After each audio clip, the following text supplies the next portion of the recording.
when we think about stuttering as variation in human diversity, a different way of talking, if we view it as something that is out of the person's control, we know now with all of the research that's available to us that stuttering is a neurophysiological condition. There are actual brain differences between people who stutter and people who don't.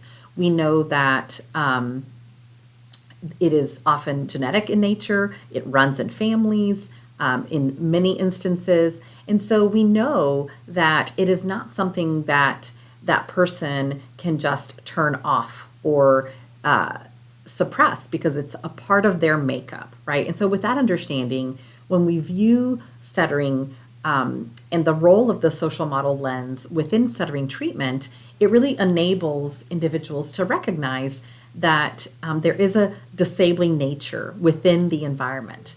And that in itself alleviates blame and guilt. So it's not that they're doing something wrong, it's just they're not able to measure up to the standard that is set by society. It also encourages individuals to advocate for themselves, and we'll talk about that a lot today. It empowers individuals to request any accommodations that they might feel is necessary for them in both educational and work settings. And it emboldens individuals to identify challenges and barriers and then challenge those barriers, which again goes back to advocacy. And it emphasizes their authenticity. So being able to be who they are, to be themselves and not feel like they have to conform to an ideal or a reality that's just not possible. One thing that I wanted to note is that a social model perspective, it doesn't deny the reality of the impairment, nor its impact on the individual. Some people may say, well, but there is something wrong, or there is something different that needs to be worked on, or that they need help with, or whatever the case may be. And that's true to an extent to say, yes, there is something that they may need to do or actions they need to take to become the most effective communicators they can be. However, we still need to challenge the physical, the attitudinal, the communication, and the social environment to really accommodate impairment as an expected incident of human diversity. So all that to say, we have to take on this role to educate others so that they are more accepting of stuttering, and so that people who stutter don't feel this immense pressure to conform, again, to an ideal that's maybe not realistic. When it comes to eligibility guidelines, we cannot base eligibility for services solely or primarily on percentages of disfluency in a child's speech. We now know that the visible aspects of stuttering, so the disfluencies themselves and even those secondary behaviors, are only a small part of the stuttering experience. The invisible aspects of stuttering, so when we talk about negative thoughts, feelings, emotions, the ways in which that impacts the person, their self-perception, their confidence, their actions, that is really what comprises the much larger part of stuttering. And some of the recent research by Tishner and Yaris and Herring, they show how the primary aspect of stuttering is what the speaker actually experiences rather than what the listener sees or hears. And this is really important when it comes to our assessment. The majority of stuttering really is unobservable.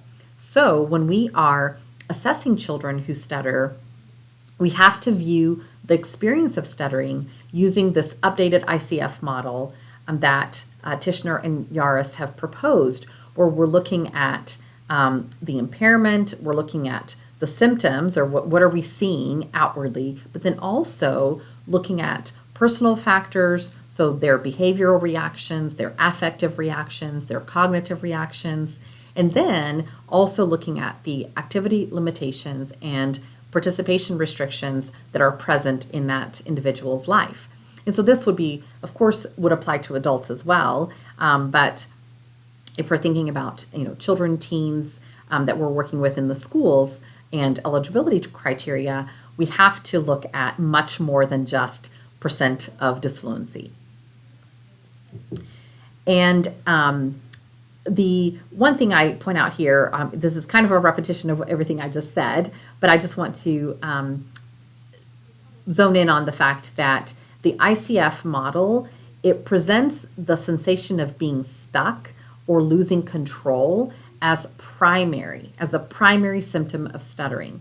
And this is very difficult to observe from the listener's perspective. So that's why when we are doing an assessment, we have to gauge what is the individual experiencing, what are their thoughts, their emotions, their feelings, their cognitive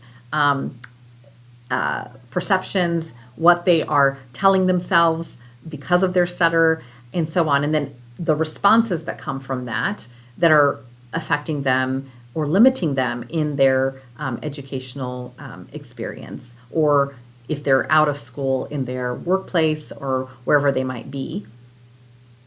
Because all of this impacts quality of life. And so impact is really the crucial component that we must evaluate.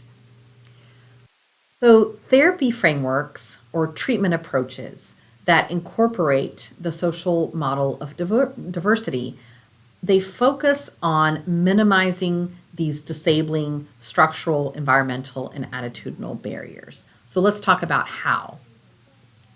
And I just want to leave you with these principles kind of as the foundation for everything that we're going to talk about. And this is from Manning and DeLallo's book, their textbook on stuttering assessment and treatment. And they talk about moving toward rather than away from the problem. They talk about assuming responsibility for taking action.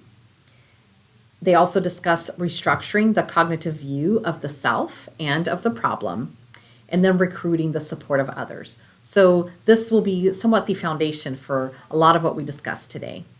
And so we worked only just, I think, one semester together.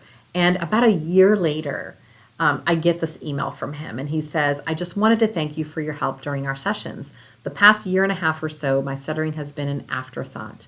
I have met all my goals that we spoke about when we started. Before our sessions, I hadn't heard a professional say that stuttering is okay, and it is what I needed to hear.